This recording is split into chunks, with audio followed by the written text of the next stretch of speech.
No, my brother, you got to buy your own, your own.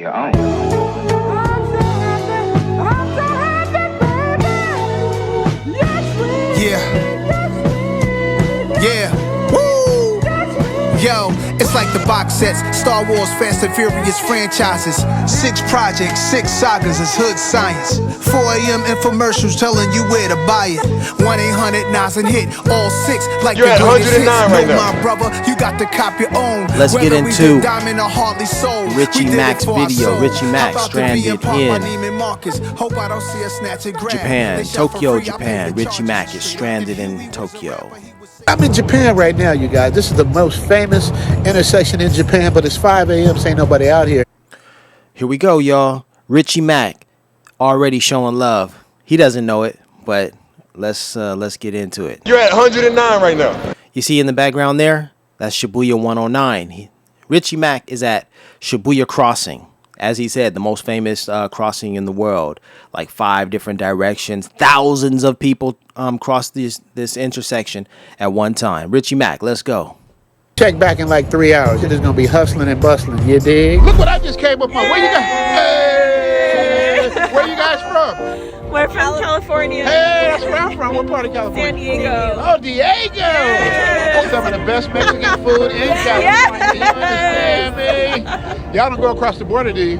We do sometimes. Oh, y'all get in the These some drinkers. These are some drinkers. Huh? They came to have fun. What you guys doing in Japan? We just came back from Adam, the nightclub. Oh, how was that? It was a lot of fun. Did you guys find some hot Japanese guys?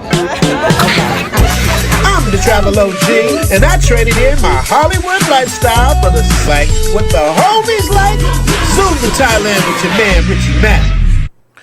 So I want to get back out there to Asia. I want to go to Japan. I want to go to Tokyo. And I want to do exactly what Richie Mac did. Richie Mac got out there, set his camera up, and he got some shots of him, at Shibuya Crossing. That's what I want to do. But it's going to be all about... You're at 109 right now. 109 or 10-9 because Japan is just that location. Okay. I've been to Japan many times. In 2013, I went to Japan 3 times. In 2015, I went to Japan 5 times.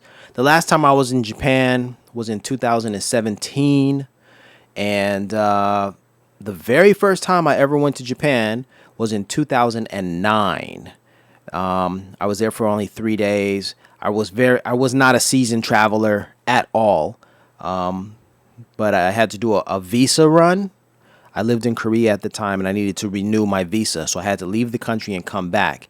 Japan was the nearest country to do that. So that's what I did. All right. Let's check out Richie Mac in Tokyo, Japan. Travel OG.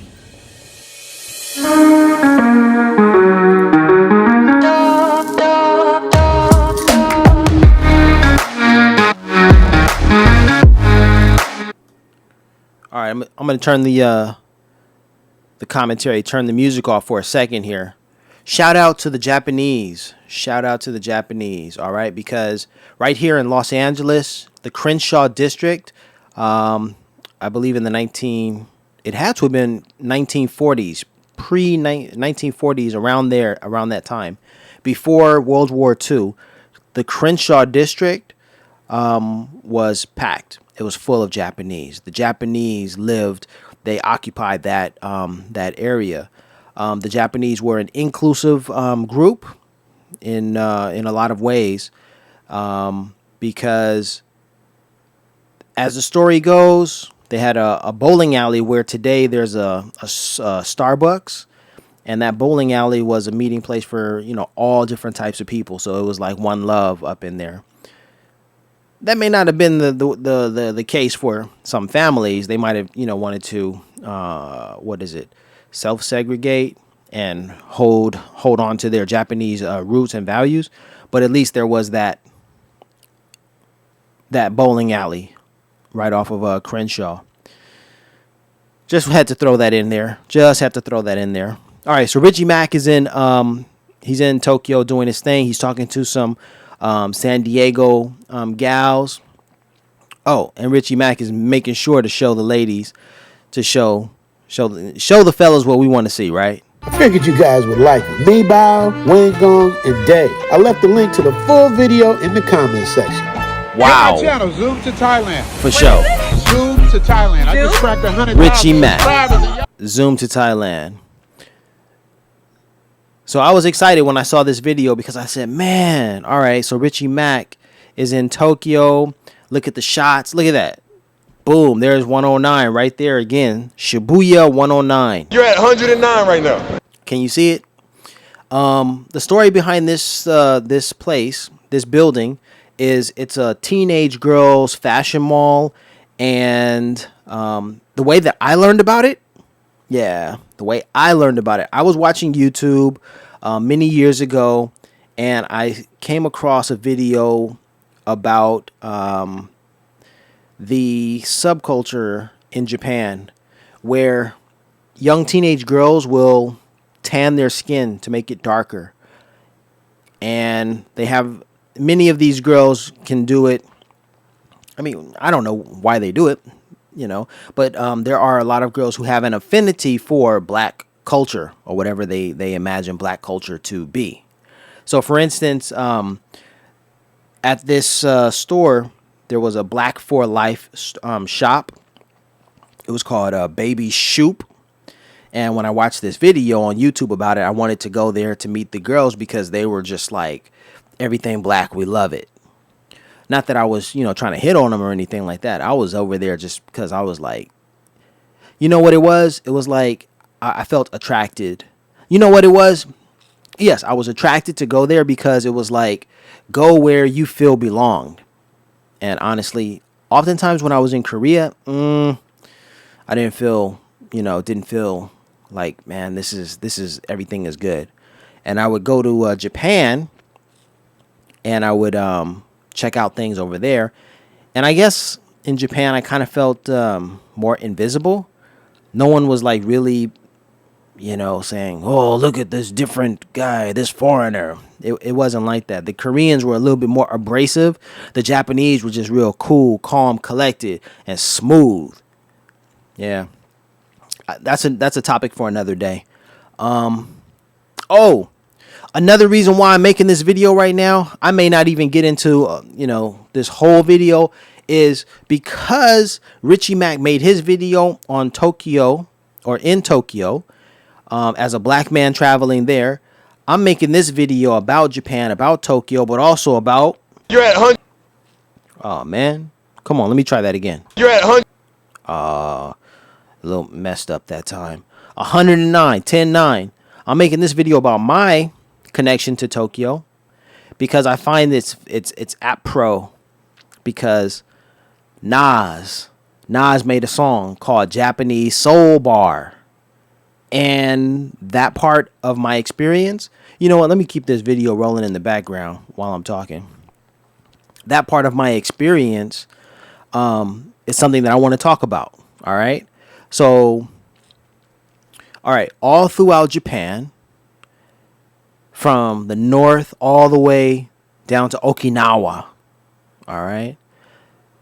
I might, okay, I'm going to do my research and I'm going to put the map here. All right. This is a map from Goody's Soul Bar. I got this map probably around 2015. Definitely. It was around 2015 when I got this map. Now, Goody's is a Japanese soul bar, or Japanese owned, but it's a soul and R&B bar. Now, you might immediately jump to the conclusion, well, that's cultural appropriation. Nah, there's something different about the Japanese, man. You see, there's something really different about the Japanese. When I went to Goody's Soul Bar, Goody's welcomed me. And Goody, because he lived in Los Angeles and he knew Crenshaw, Goody said to me, do you know Crenshaw? And I was like, do I? Like, come on, bro. I am Crenshaw, right? But Goody was like, I am Crenshaw too. And then I had to do my research and I had to learn more. And I was surprised. I was meeting the mirror a mirror of myself in Japan, of all places, right? It was so cool. Goodies is, about my dad's age, much older gentleman. But he was a very smooth, cool cat. And during the time that he lived in Los Angeles, I think he lived in Pasadena, but also in the Crenshaw district, Goody told me that he would go to a lot of different shows and he would record the audio, right? So he had live recordings of concerts performed by the greats. You name it, he was there. But his favorite, of course, was none other than James Brown, the godfather of soul, right? Oh, man, that last shot. Shibuya 109 wasn't in there. Oh, I'm going to stop it right here because I have a picture of the man who was standing right here. He was standing in a pose. It was like performance art. It was like performance art, but it really might not have been performance art. He might have just been going through something in his life and decided, hey, I'm going to do this. I'm going to stand here and I'm going to do this and no one's going to stop me. So the dude literally stood like right there and like thousands of people passed him by. They just walked around him and whatnot. But he had the fortitude and the persistence and tenacity to just stand there. The discipline to just stay. So he would take a break, breathe, close his eyes, and then he would go back into his stance. So it was very much like a yoga thing. So I say all that to say, sometimes you can see some not even sometimes. Oftentimes in Japan, you can see some wildly interesting, possibly crazy things, okay, but very cool all at the same time right there in Japan. All right, so back to my story about Goody. That map that I was talking about, well, that map is one that I received from Goody.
Let's go. Whoops, I stopped the video.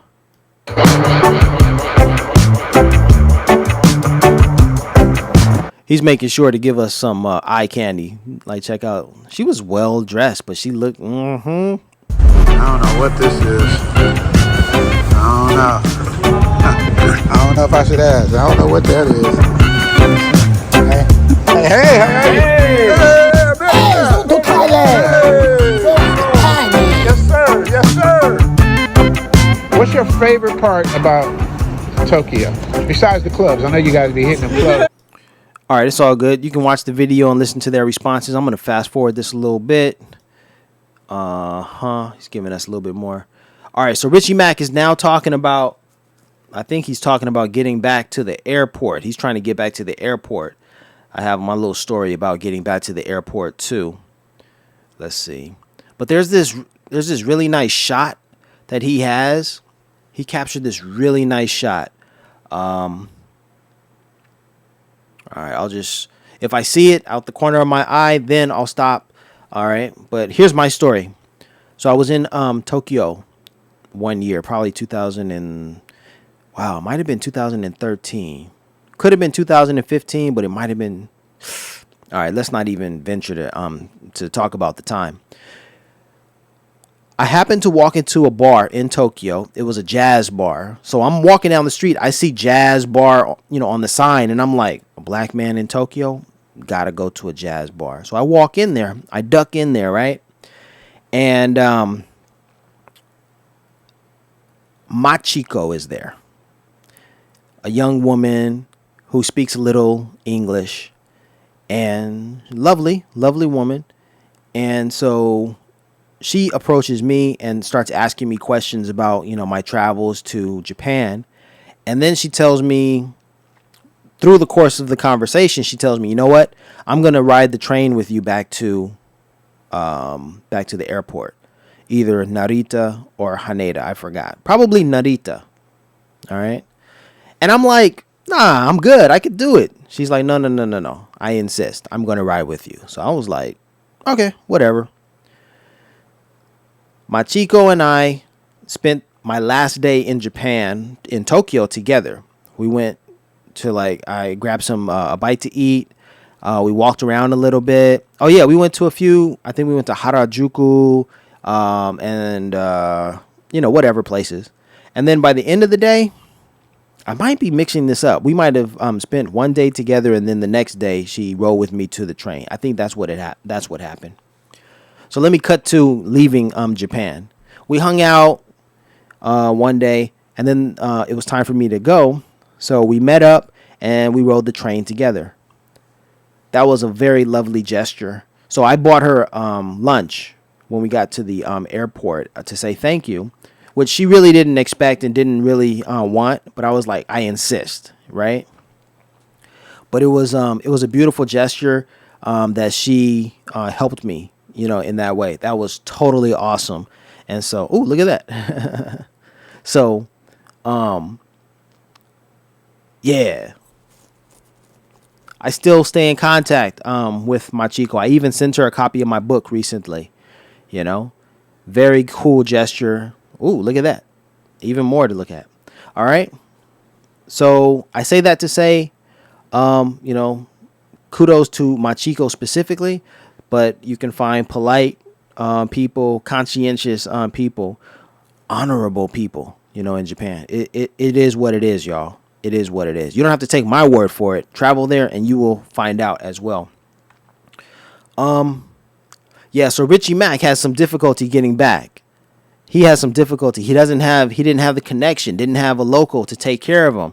The gentleman right here is helping him. He's talking about, getting some help from someone. And he had a hell of a way of getting back. Jumped on the wrong train, went to the wrong airport, spent $230 going in one direction, had to double back and go to the other. He went to Narita, but he had to go to Haneda. It was a mess. Hey, it happens sometimes. It happens. So, salute to Richie Mack for making this video, for showing, what can really happen when you're traveling.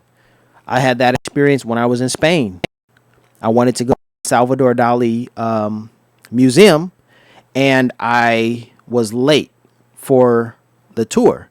And the tour left, even though, check this out. That's a beautiful shot right there.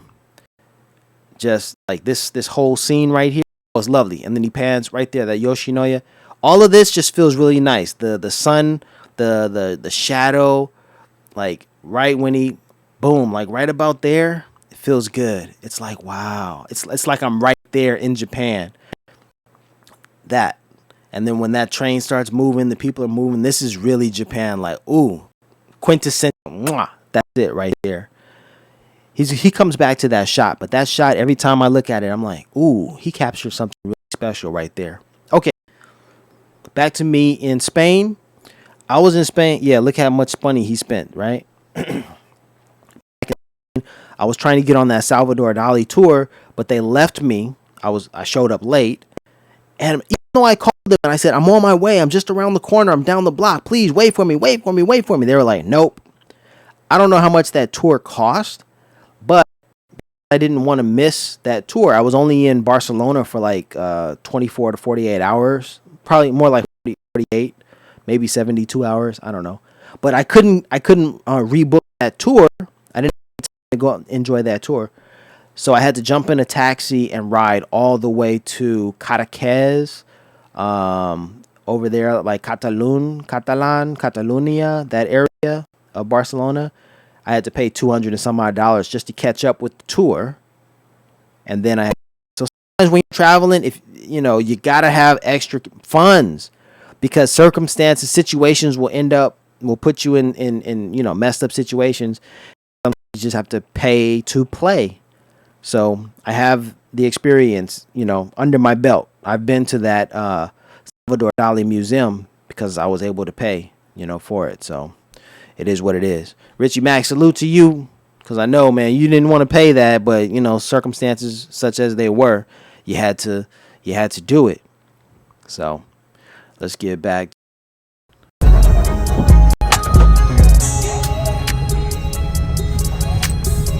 Airport. Can you believe that? I was at the wrong damn airport. The other airport is on the other side of the city. The Uber ride to Narita Airport from Tokyo cost me damn near $300. Okay, and also for anybody watching this, if you fly into Tokyo, if you're going to Japan, fly into Haneda.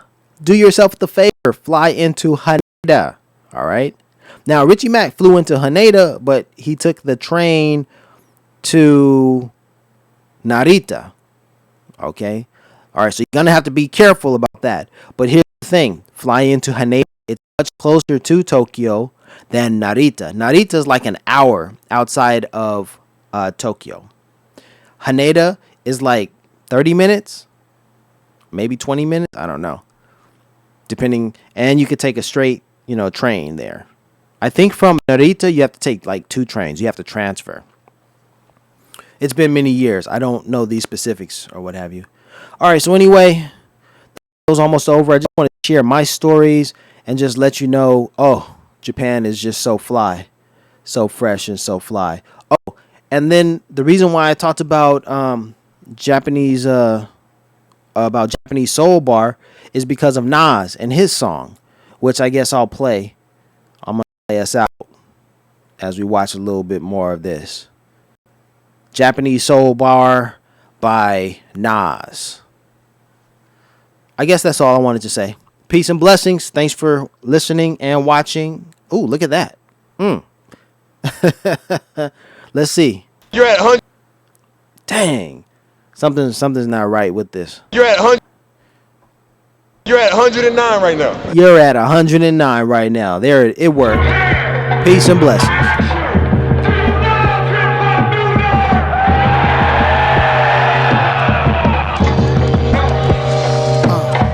Cigars in the Japanese soul bar, drinking scotch till daybreak. KD3 had go bars, these vibranium can't break. That's the one, do music for fun, give deals to artists, pull up to the office. Yeah, I'm from the project, so quadruple in my youthful, so I could boost you. Unlimited game, I could shoot you. I own my masters now, but the reversions is crucial. I used to wonder, was they ever jerking the Juice Crew? Wanted dead or alive, should have been platinum 5 times. A young Russell, Rick Rubin and Fly Ty ran the music biz. Andre Harrell saw the future is hip-hop. The Hermitage, hotel balcony, Louis flip-flops. Meetings in the mezzanine with production companies talking about me directing things. Said I needed CAA, instead I went to ICM. Said without an agency, all my chances might be slim. My humble beginnings ain't want my hunger diminish. I burn out in this game before I would run into millions. See, that's a major fumble, and I'm made for the jungles. So I called jungle, I said put away the bundles. Let's go. Truly, they gon' cry when they see this movie. No dry eyes in the theater, the viewers are living through me. Been thinking about who could play me in Tokyo, Paradise or Bailey's. Karaoke, I'm participating, singing Barry White, that is. On a good night like this, how do I write like this? First of all, you gotta have a good life like this, a real life like this. Cigars in the Japanese soul bar, drinking scotch till daybreak. KD3 had gold bars, these vibranium can't break. That's the one, do music for fun, make deals with artists. Pull up to the office, make deals with artists. Pull up to the office. Yeah. Konnichiwa. Yeah. Japanese soul bar, red light bulbs, a turntable, record selection, pictures and frames from those days, soul music. Somebody from Queens brought it live tonight. You see a lot of Bronx acts, a lot of Brooklyn acts, but you never see Queens acts in the fever, really. But Nasty Nas, one of the youngest artists out right now who's doing this thing, new artist, is keeping it live, keeping it real. And this is Nasty Nas and the whole Queensbridge Massive. Can I say that? Now, Nas, you have a different style. I know there's a lot of rappers out there who I'm sure you've looked up to over the years. But right now, a lot of new rappers and older rappers are looking up to you. How do you feel to be like a living prodigy? I mean, it's a blessing. I'm a product of hip-hop, you know what I'm saying? I'm a product of the old school and the newest of the new.